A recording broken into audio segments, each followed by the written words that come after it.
And so it was that the conflict between the New Canaanites and the Whitelegs was finally resolved. The courier's involvement had tipped the scale, shifting the fragile balance of power. After the Whitelegs drove the Sorrows from Zion, they celebrated by destroying all traces of the valley's former inhabitants. They appealed to the Legion for assimilation, but were denied. Their failure to eradicate the New Canaanites in Grand Staircase and farther up the Colorado had not gone unnoticed. The Whitelegs made a half-hearted effort to find the New Canaanites, but were driven off by dead horses trained in the ways of Joshua Graham. The Whitelegs lost all hope of joining the Legion and disintegrated into a number of petty raiding bands, leaving Zion Valley a polluted cistern. Daniel succeeded in leading the Sorrows out of Zion, as he had wanted to do from the start. The courier protected the Sorrows during the evacuation, ensuring that most reached their destination unharmed. Over the weeks and months to come, Daniel would see to the Sorrows' resettlement in Grand Staircase. Their adjustment to their new home was not without difficulty, but eventually, the Sorrows came to accept the loss of Zion.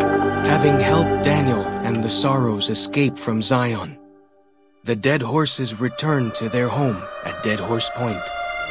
The tribe continued to learn from the New Canaanites, and over many years built a flourishing community along the banks of the Colorado. Though the tribe's bond would endure, it was Joshua Graham's legend the dead horses would revere, not the tenets of New Canaan's faith. Already weakened by several seasons of bad trading, the Happy Trails Caravan Company was initially discouraged by the results of its expedition.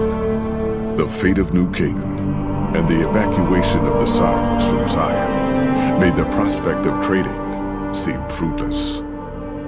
When Daniel told his family about the exploits of Happy Trails employee the courier, however, New Canaan decided to repay the company's kindness. Twice per year, New Canaanites made the dangerous journey west to trade with the company in the city of New Reno. The Happy Trails Caravan Company could not survive on such trading alone, but the New Canaanites' generosity made tough times go easier. After leading the Sorrows from their home in Zion to safety in Grand Staircase, Daniel continued to wonder if he'd made the right choice. He spent his life evangelizing the beliefs of his people to a new generation of young men and women, as his ancestors had for centuries before him. He was happy with his family, but for the rest of his life, there were nights when he awoke with sadness to find he had been dreaming of Zion. And with that, the courier walked out of the history of the tribes of Zion and back to the gathering storm of the Mojave Wasteland.